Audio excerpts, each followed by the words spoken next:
સહજાનંદગુરું ભજે સદા. બોલો સ્વામિનારાયણ ભગવાનની, શ્રી હરિકૃષ્ણ મહારાજની, શ્રી રાધા કૃષ્ણ દેવની, શ્રી નરનારાયણ દેવની, શ્રી લક્ષ્મીનારાયણ દેવની. બધા જ હરિભક્તોને ઘણા ભાવથી જય સ્વામિનારાયણ. વાલા ભક્તજનો, આપણે સદગુરુ વર્ય ઋષિયાનંદ સ્વામીનું જીવન ચરિત્ર શ્રવણ કરી રહ્યા છીએ. જે માણસ જેમાં વૃત્તિ રાખે તેવો એ બની જાય છે. જેને શ્રી હરિની સ્મૃતિ રહે છે તેને પ્રભુ પ્રત્યક્ષ છે, અને વિસ્મૃતિ થાય છે એને પ્રભુ પરોક્ષ છે. ભગવાનમાં વૃત્તિ રહે તો જીવ ભગવાન જેવો સુખ્યો થાય છે. તેથી શ્રી હરિએ પહેલા જ વચનામૃતમાં અખંડ વૃત્તિને સર્વોત્તમ પ્રાપ્તિ કહી છે. આ બ્રહ્માંડમાં સર્વાવતારી શ્રી હરિએ પધારી પોતાની મૂર્તિમાં અખંડ વૃત્તિ રાખવાના અનેક ઉપાયો બતાવ્યા છે. અને વૃત્તિ રાખવાની રહસ્યમય વાતો આપણને આવા જીવન ચરિત્રોના માધ્યમથી પ્રાપ્ત થાય છે. એ સદભાગ્યની વાત છે. સ્મૃતિ રાખવી શ્રીજીની સારનું સાર કહેવાય. અખંડ સ્મૃતિ રાખવાનો હરિએ આપ્યો ઉપાય. અનુપમ કહી છે વાર્તા, સમુદ્ર મંથન દ્રષ્ટાંત. સંભળાવું છું તે આપને, ગ્રહણ કરજો સિદ્ધાંત. એક સમાને વેશે શ્રીજી મહારાજ દાદા ખાચરના દરબારમાં ઉગમણા બહારના ઓરડાની ઓસરી ઢોલિયા ઉપર ગાદી તકિયા નખાવીને તે ઉપર બિરાજમાન હતા. તે સમયે સદગુરુ મુક્તાનંદ સ્વામી આદિ સાધુ તથા મુકુંદાનંદ આદિ બ્રહ્મચારી તથા દાદા ખાચર આદિ હરિભક્તો સર્વેની સભા ભરાઈને બેઠી. તે સમયમાં ઋષિયાનંદ સ્વામી આવી મહારાજના દર્શન કર્યા. પગે લાગી મુખ આગળ બેઠા. પછી મહારાજ એમના પ્રત્યે બોલ્યા, તમો દિવસ બધો પરમેશ્વરને સંભારો છો તે કટકે કટકે સંભારો છો કે સળંગ? ત્યારે ઋષિયાનંદ સ્વામી બોલ્યા, મારા દિવસ બધો તો ભગવાન નથી સાંભળતા, પણ સમય સમય સાંભળે છે. ને જ્યારે ધ્યાન કરું છું ત્યારે તો ખરેખર ભગવાન સાંભળે છે, અને એમાં હેત પણ બહુ થાય છે. તે સાંભળીને શ્રીજી મહારાજ અતિ પ્રસન્ન થયા અને બોલ્યા, છે સ્વામી લ્યો, હું તમને એક વાત કરું. ત્યારે સ્વામી બોલ્યા, જે હે મહારાજ કહો. ત્યારે શ્રીજી મહારાજ બોલ્યા, છે દેવતા ને દૈત્ય ભેગા થઈને 14 રતન કાઢવા સારું સમુદ્ર મંથન કરવાનો વિચાર કર્યો. ને રવૈયાની જગ્યાએ મંદરાચલ પર્વતને લાવી સમુદ્રમાં નાખ્યો. વાસુકી નાગનું નેતૃ કર્યું.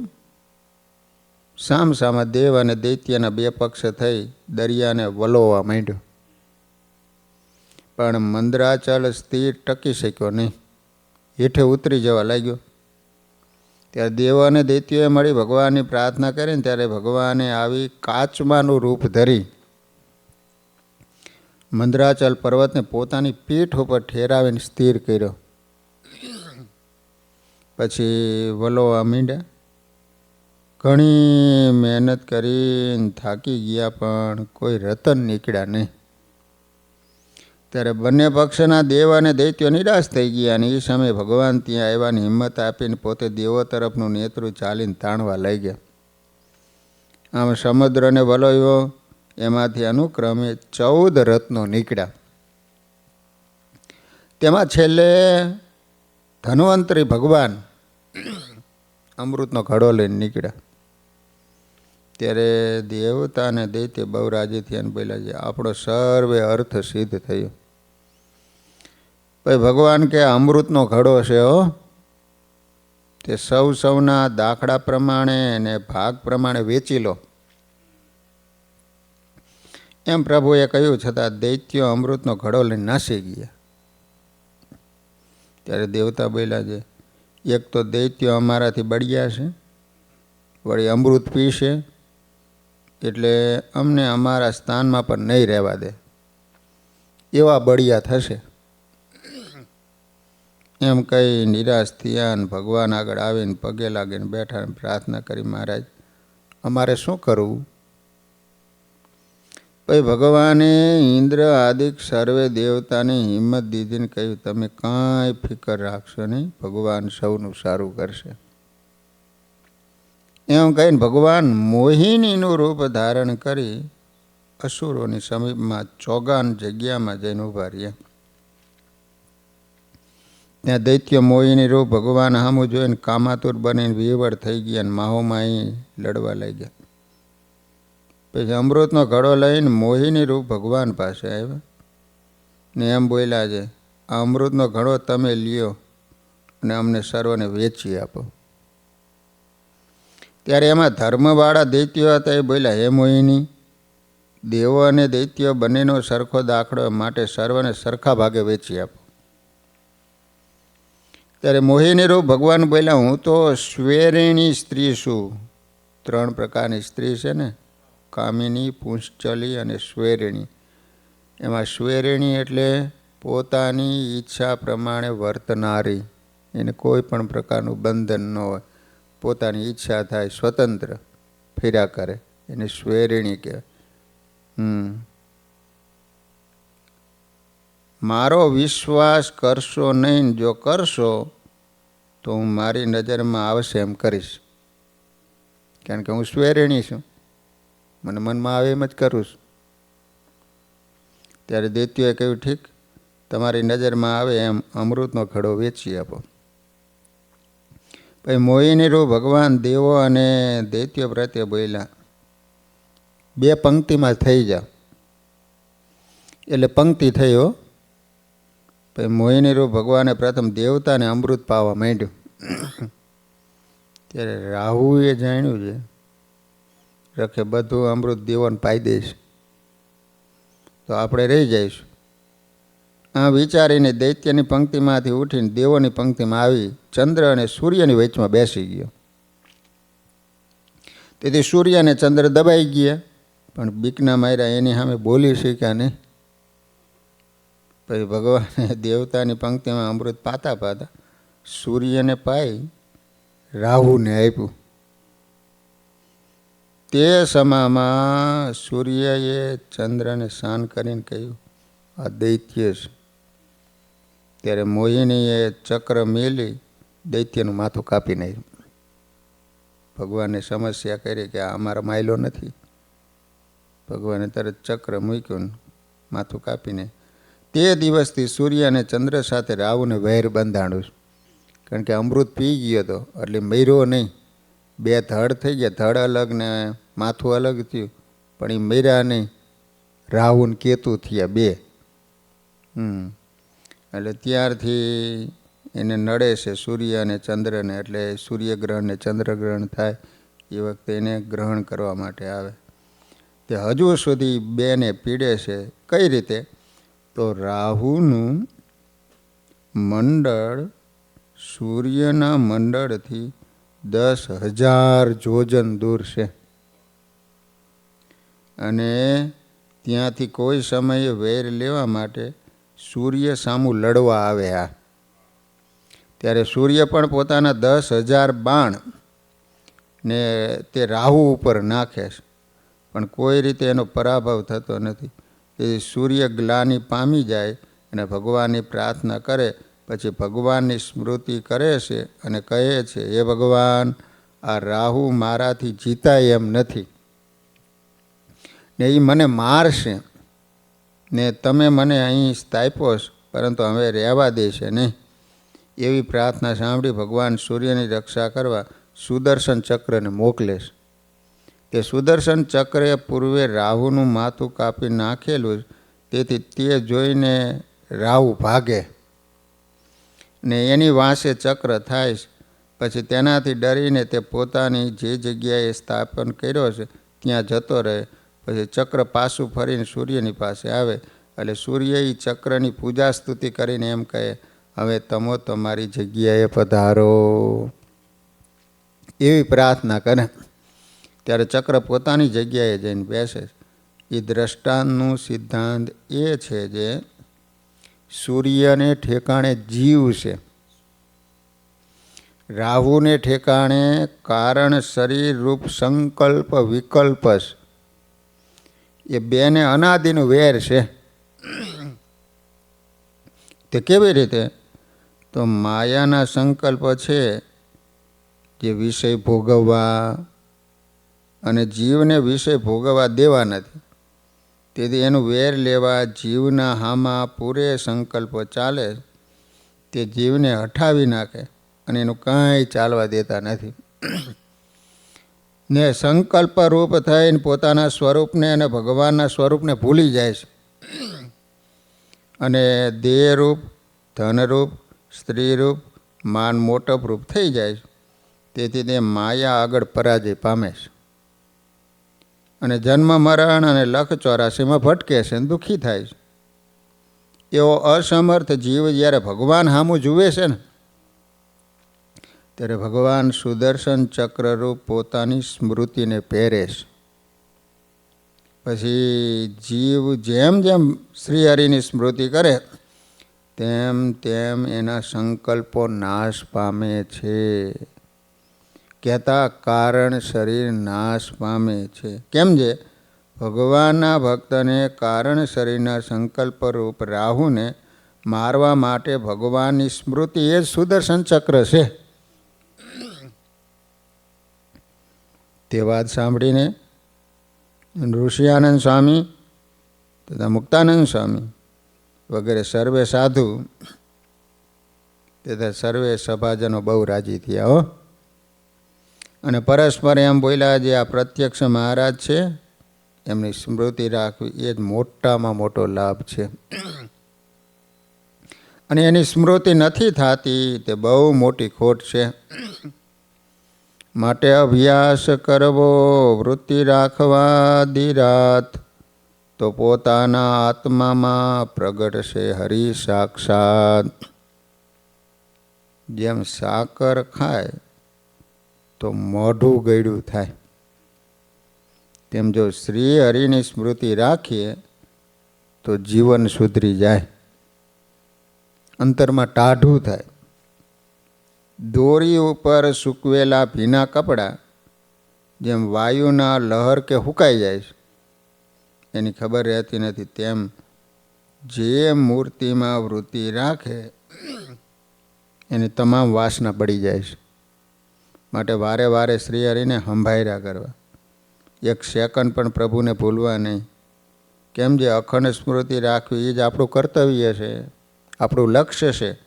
ને આ સિદ્ધ થશે ને ત્યારે જ આપણો જન્મ સફળ થશે. સ્મૃતિ વિનાની સર્વે ક્રિયા તો દિન કઢણી કરીને સમય પસાર કર્યા જેવી છે. સ્મૃતિવાન જ મહાન બને છે.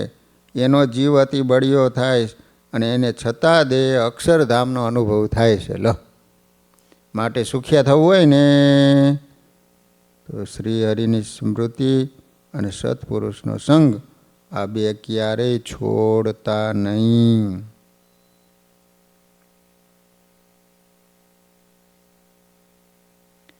નૃસિંહાનંદને વાલ મેં કરી અલૌકિક વાત, સનકાદિકની સાંભળે તે સંભળાવું સાક્ષાત.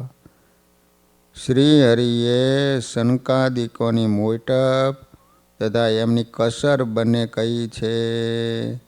હવે જે વાત આવે છે ને એમાં સ્વામિનારાયણ ભગવાન જે સનકાદિકો છે ને એની મોટપ અને એમાં શું કસર રહી ગઈ એ બંને વાત ભગવાન કરે માટે અતિ ઉપયોગી છે. એક સમયે શ્રીજી મહારાજ ગઢપુરમાં લક્ષ્મીવાડીએ પધાર્યા હતા. ત્યાં નાના નાના આંબાની હાર સોંસ રચાયેલા. ત્યાં આંબાની હાર જોઈને એમ બોલ્યા, જુઓ ને આંબા ઉતાવળા થાય છે અને કહે છે કે ઝટપટ કેરીના ફળ આવે અને મહારાજ જમે તો સારું લો. એમ કહી મહારાજ હાલમાં જે ઓટો છે ને એ ઉપર બિરાજમાન થયા અને પોતાના મુખારવિંદની આગળ મુક્તાનંદ સ્વામી આદિક પરમહંસ, મુકુંદાનંદ આદિક બ્રહ્મચારી તથા દાદા ખાચર આદિક સર્વે હરિભક્તોની સભા ભરાઈને બેઠી. એ સમયે નૃસિંહાનંદ સ્વામી આવીને મહારાજના દર્શન કરી પગે લાગી સભામાં બેઠા. તેથી શ્રીહરિને બહુ આનંદ થયો. અતિ હેતથી બોલાવી અને પોતાની સમીપે બેસાડ્યા. સ્વામી સામું જોઈને મારો હરી રે, કહે સાંભળો સ્વામી વાત ખરી રે. ચાર સનકાદિકનું રહસ્ય રે, તમે જાણો છે કે સ્વામી નય રે. ત્યારે સ્વામી બોલ્યા, મહારાજ રે, નથી જાણતો હું તે રાજ રે. પછી શ્રીજી કહે, સુણો સહુ રે, સનકાદિક છે મોટા બહુ રે. કેમ જે બ્રહ્માએ પ્રથમ સૃષ્ટિ કરી, પ્રથમ સૃષ્ટિઓ, પ્રથમ એટલે પહેલો સતયુગ, અત્યારે 28મો પૂરો થઈ ગયો અને કળિયુગ હાલે 28. તો જ્યારે પ્રથમ સતયુગ કર્યો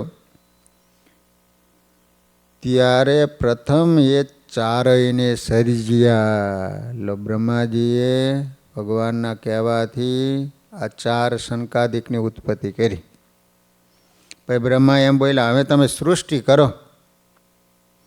ત્યારે સનકાદિક બ્રહ્મા પ્રત્યે બોલ્યા કે હે પિતા, અમે સૃષ્ટિ નહીં કરીએ.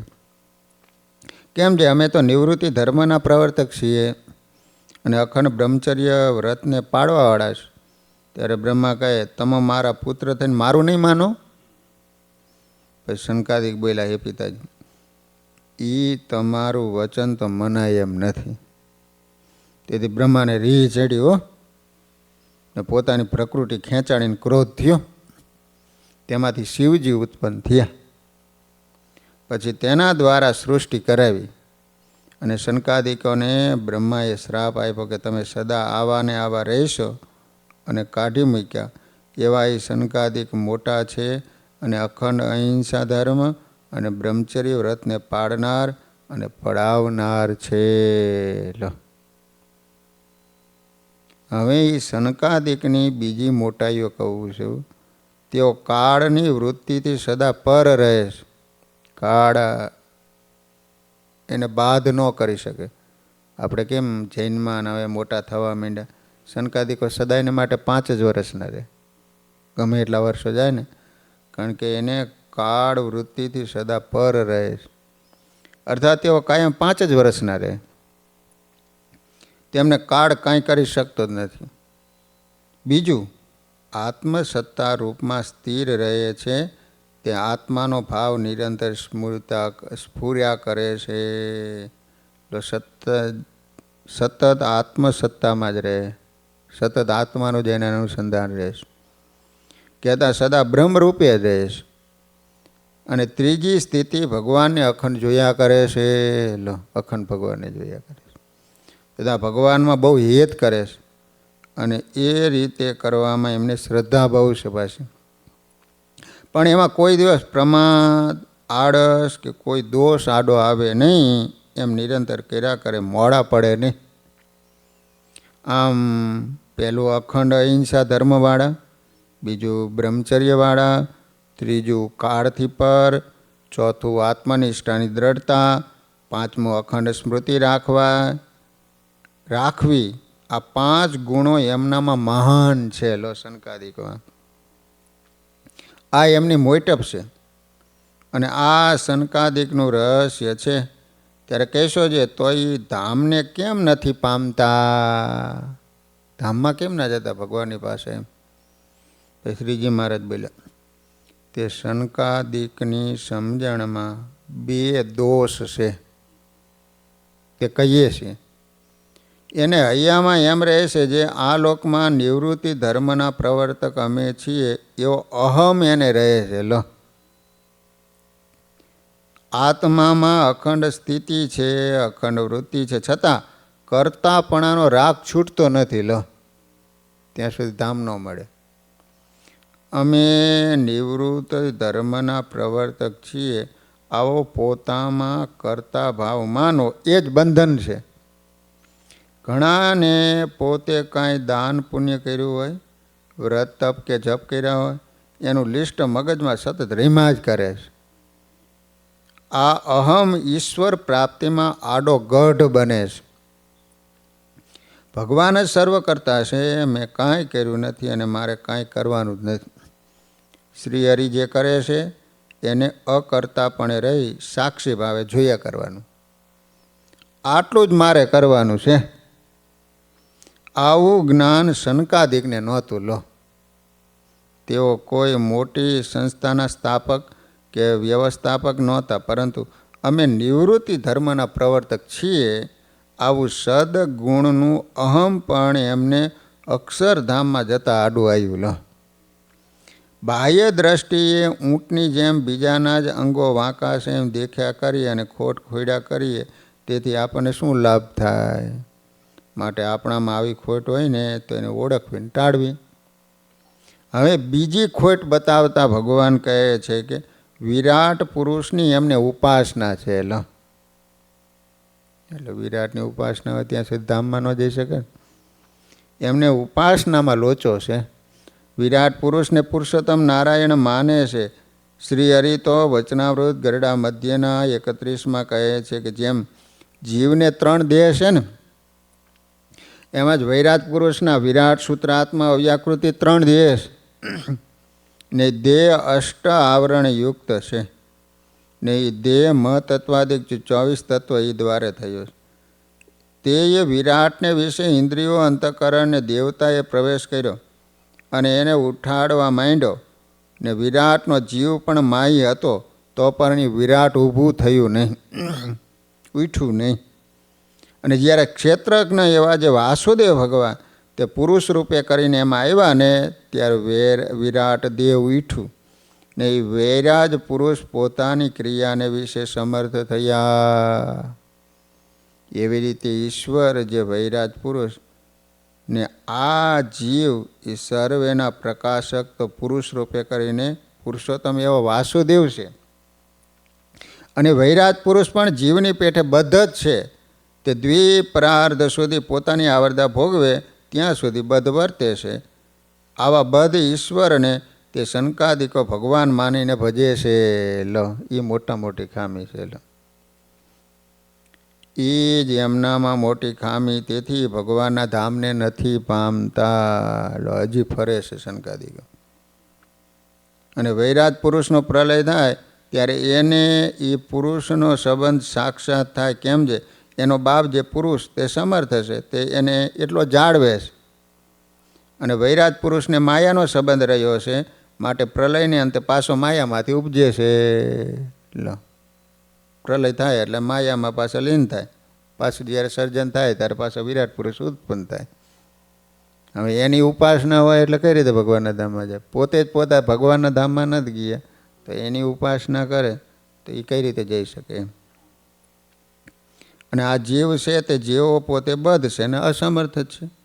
તેવી જ રીતે એનો જે બાપ હોય એ પણ બદ્ધ ને અસમર્થ. માટે બાપ તે દીકરાને શી સહાયતા કરે? માટે એને સુષુપ્તિ રૂપી માયાનો સંબંધ નિરંતર રહે છે, ટળતો નથી. એ તો જ્યારે પૂર્વે કહ્યું એવી રીતે નિરંતર પોતાના પ્રકાશક જે બ્રહ્મ એનો મનન દ્વારા સંગ કરે ને તો ટળે.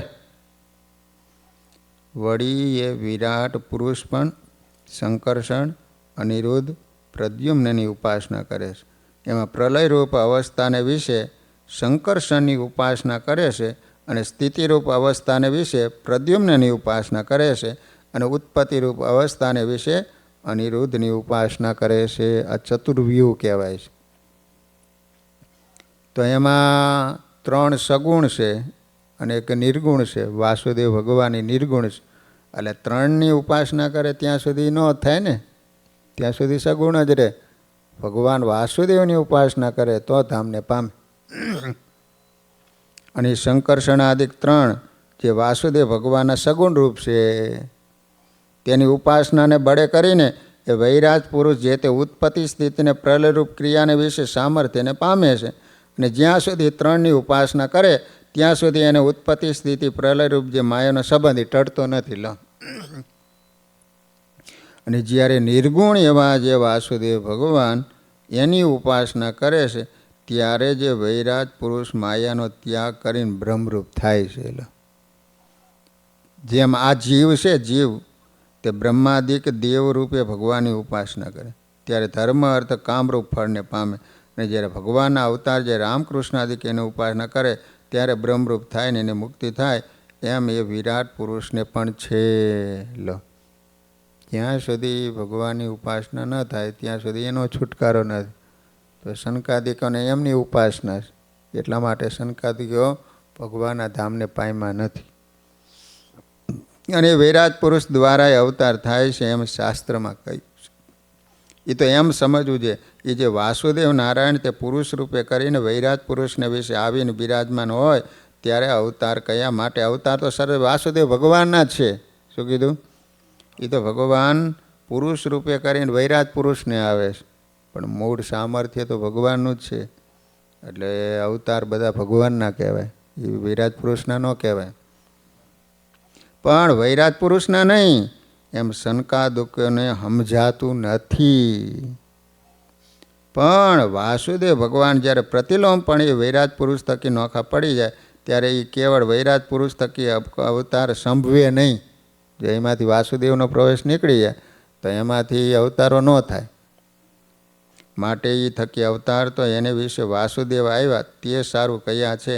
અને એને વિશે વાસુદેવ જે ક્ષેત્રજ્ઞ એને પ્રવેશ કર્યો નહોતો ત્યારે વૈરાજ પુરુષ પોતાની ક્રિયા કરવી એને વિશે પણ સમર્થ નહોતા થયા. નકર તો વૈરાજ પુરુષ 24 તત્વનો દેહ બંધાણો, અંદર જીવે પ્રવેશી ગયો તોય ઊભા ન થઈ શકે. પણ જ્યારે ભગવાને એવો જીવની અંદર પ્રવેશ કર્યો ત્યારે ઊભા ત્યાં ક્રિયા કરવા સક્ષમ બન્યા. અને પૂર્વે જે પુરુષ કયા એ માયામાં ગર્ભ ધરે ત્યારે પ્રધાન પુરુષ દ્વારા એક એવો જે વૈરાજ પુરુષ રૂપ દીકરો એ થાય. અને એ જે માયામાંથી અનેક પ્રધાન પુરુષ દ્વારા એ બીજા પણ ઘણા એવા વૈરાજ પુરુષ રૂપ બ્રહ્માંડ થાય છે. માટે આવા વૈરાજ પુરુષ રૂપ ઈશ્વરોનો પાર જ નથી. 5 તત્વ કહેવાય છે ને, જીવ, ઈશ્વર, માયા, બ્રહ્મ ને પરબ્રહ્મ. તો આ બધા ઈશ્વરોમાં આવે. સનકાદિક જેવા સમજુ પણ વિરાટ પુરુષને પરમેશ્વર માનીને ઉપાસના કરે છે અને એ દોષે કરીને જ આત્યંતિક કલ્યાણ નથી પામતા. તો બીજા બધાની તો શું વાત કહેવી? આ તો સર્વોપરી પુરુષોત્તમ નારાયણ આવ્યા અને આવું ઝીણું જ્ઞાન સમજાયું. તેથી સમજાય છે સત્સંગ વિના આવી શ્રેષ્ઠ સમજણ આવી અશક્ય છે. જેમાં અહિંસા, ધર્મ, બ્રહ્મચર્ય, કાળાતીત રહેવું, આત્મામાં સ્થિતિ અને અખંડ વૃત્તિ જેવા 5 ગુણો છે, છતાં એના કરતાપણાનો રાગ અને ઉપાસનાની ખામી આ 2 દોષ નડે છે. નકર એનામાં ગુણ તો સારા છે, પરંતુ આ 2 ખોટને કારણે એનું આત્યંતિક કલ્યાણ ન થયું. એ 2 દોષે કરીને ભગવાનના અક્ષરધામમાં જવાની એમની ગતિ નથી. માટે આપણે સરખું સમજીએ તો સારું, નહીંતર આપણી તો શું દિશા થાય છે એ નક્કી નથી. ભગવાનની ક્યારેય ભૂલ થાય નહીં. ભગવાનનું કોઈ પણ વિધાન દયા વિનાનું હોય નહીં, બધું ભગવાન જ કરે. એક શ્રી હરિ જ કરતા હરતા છે. આમ પોતાના આત્મામાં શ્રીહરિને કરતા પણ એ પકડી રાખવા અને પાછા શ્રીહરિને કરતા થકા અકર્તા માનવા. આમ જ્યારે સમજાય ને ત્યારે ઉત્તમ નિર્વિકલ્પ નિશ્ચય કહેવાય. માત્ર શ્રીહરિને જ કરતા માનીએ તો સવિકલ્પ નિશ્ચય કહેવાય. એમ ગોપાળાનંદ સ્વામી કહે છે ભગવાન કરતા છે અને પાછા અકર્તા છે, કારણ કે એ બ્રહ્મા વિષ્ણુ મહેશ દ્વારા કરાવે છે. નંદ સંતોની આ વાતોના વાંચનનો નિત્ય અભ્યાસ રાખીએ ને તો ઉપાસના શુદ્ધિ અને સમજણ શુદ્ધિ. ગોપાળાનંદ સ્વામી, ગુણાતીતાનંદ સ્વામીની વાતો તો હગી માના ધાવણ જેવી છે. જે માતાનું ધાવણ ધાવ્યો હોય ને એ જીવ સંસ્કારી અને ચારિત્રવાન થાય. કેમ? જે માતાનું દૂધ જ જીવને સાચું હિતકારી, પોષણકારી, શક્તિવર્ધક, પ્રેમ દેનારું અને સંસ્કાર દેનારું છે. એ મોટા નંદ સંતોની વાતો જીવને સાચી હિતકારી, પોષણકારી, શક્તિવર્ધક, પ્રેમ દેનારી છે તથા સાચી સમજણ અને ઉપાસના શીખવનારી છે. માટે એ વાંચવી અને શ્રીહરિની સર્વોપરી ઉપાસના શીખવી તો અક્ષરધામમાં જવાય છે. આ વાતને વિશેષ સમજાવતા શ્રીહરિ અમદાવાદ તથા અસલાલીના પહેલામાં કહે છે કે શિવ બ્રહ્માદિક મોટા દેવો જે જગત સ્રષ્ટા ઈશ્વર તે અક્ષરધામને કેમ નથી પામતા? લોહીમાં પ્રશ્ન આવ્યો અસલાલીનું પહેલું વચન. તો એની સમજણમાં 4 ભૂલો છે. તેથી વારંવાર સૃષ્ટિ ભેળા ઉત્પન્ન થાય છે અને અંતે પાછા માયાને વિશે લીન થાય છે. એ કઈ 4 ભૂલો? તો પોતાની મુક્તિ થવી એને વિશે ક્રિયાનું કહેતા સાધનનું જ બળ સમજે છે. પણ ભગવાનના આશરાનું બળ ન સમજતા રહી. મુક્તાનંદ સ્વામી કહેતા મેલો સાધનનો ઉર આંબળો વ્રજ વાસીજી. સાધનનું બળ કદી ન રખાય, ભગવત કૃપાનું જ બળ રખાય. આ સમજણની ખામી મોટા મોટા દેવો અને ઈશ્વરોને છે. આપણામાં તો આવી અનંત ખામીઓ છે એને ટાળવા માટે આ વાતો છે. બીજું, બ્રહ્મરૂપ થઈને પુરુષોત્તમ નારાયણની સેવા કરવી એ જ મુક્તિ છે એમ નથી માનતા. અર્થાત દેહ રૂપને પણ મુક્તિ મળે એવું તે સમજે છે. ખરેખર તો જીવને દેહમાંથી મુક્ત થવાનું, દેહથી મુક્ત અને મૂર્તિથી યુક્ત થવું એ જ સાચી મુક્તિ છે. પરંતુ એમને કરતાપણાના રાગને કારણે સમજાતું નથી. ત્રીજું, જીવોના કલ્યાણ માટે પ્રગટ થયા એવા રામકૃષ્ણાદિક ભગવાનના અવતારો એને તે અંશે કરીને જાણે છે. એ મોટી ભૂલ છે. અનંત જીવોના ઉદ્ધાર માટે પ્રભુ ઈશ્વરોના અંતરમાં પ્રવેશ કરીને અવતાર ધારે છે. એટલે ભગવાનના અવતારને પોતાના અંશ માને, અર્થાત પોતાથી નાના સમજી બેસે છે. તે કારણે એની ઉર્ધ્વ ગતિ થતી નથી અને ઉપાસનાની શુદ્ધિ પણ થતી નથી. ચોથું, બ્રહ્માંડની ઉત્પત્તિ કેમ થતી હશે એવો સંકલ્પ રહે છે.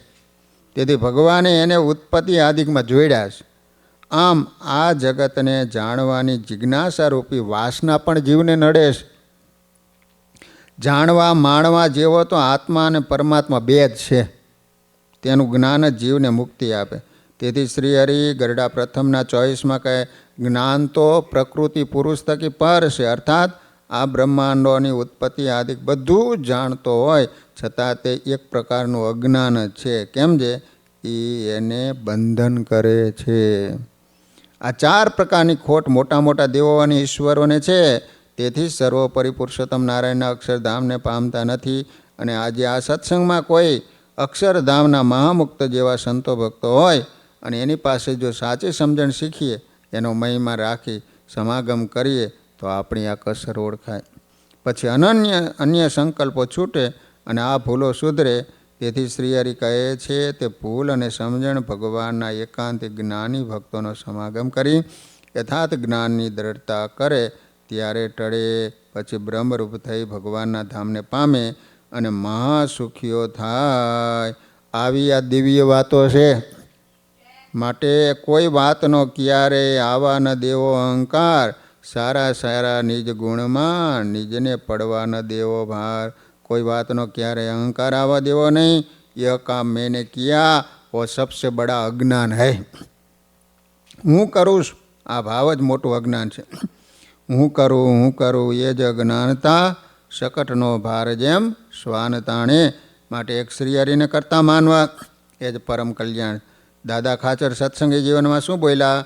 નિમિત્ત માત્ર મેવાહમ કરતા કારયિતા ભવાન. હું તો માત્ર નિમિત્ત છું. એનાથ કરોય છો આપ, કરાવો છો આપ. આમ જ્યારે જીરો બનાય ત્યારે આધ્યાત્મિક માર્ગે હીરો થવાય. લો, કેવળ પોતાને પોતાના ગુણોનો ભાર પડે અને પોતાને જ પોતામાં શ્રેષ્ઠતા મનાય એ જ અહમ છે. બધા ગુણો કે સમજણ આપનારા એક શ્રીહરિ છે. આમ પ્રભુની મોટપ સમજાય ત્યારે અનાદિ મુક્ત થવાય. લો, પારકા ઘરેણા પહેરી પટલાઈ કરવાની કે ફૂલાવાની જરૂર નથી. તેમ પ્રભુએ આપેલા ગુણથી આપણે ફૂલાવાની જરૂર નથી. જેમ ચંદ્રમાં જે કાંઈ તેજ છે એ સૂર્યનું છે. ચંદ્ર તો પરપ્રકાશિત છે. એમાં આપણામાં પણ જે કાંઈ કળા, ગુણ, આવડત કે બુદ્ધિ એ સર્વ પ્રકાશક શ્રી હરિનું છે. પ્રભુએ પ્રકાશ્યું એટલે પ્રકાશે છે. જો હરિ વિસ્મૃતિ કરાવે તો કશું જ યાદ ન આવે. હું કરું છું, મારે કરવું છે, હું કરીશ, આવા અભિમાનને કારણે જો કોઈ સંતનો અપરાધ થઈ જાય તો પ્રભુ પામવાનું તો છેટું રહે અને નરકમાં નિવાસ થાય. માટે ગરજુ બનીને આ સત્સંગમાં પડ્યું રહેવું, સૌને હાથ જોડતા રહેવું, નમતા રહેવું, સૌના દાસ અને ગોલા બની રહેવું, એ સાચી સમજણ અને મોટપ છે. આમ જે સમજે એના ઉપર શ્રી હરિ અને સંતો ખૂબ રાજી થાય છે. લો, આ રીતે સ્વામિનારાયણ ભગવાને નૃસિંહાનંદ સ્વામીને સુંદર મજાની વાતો કરી છે. સહજાન સ્વામી મહારાજની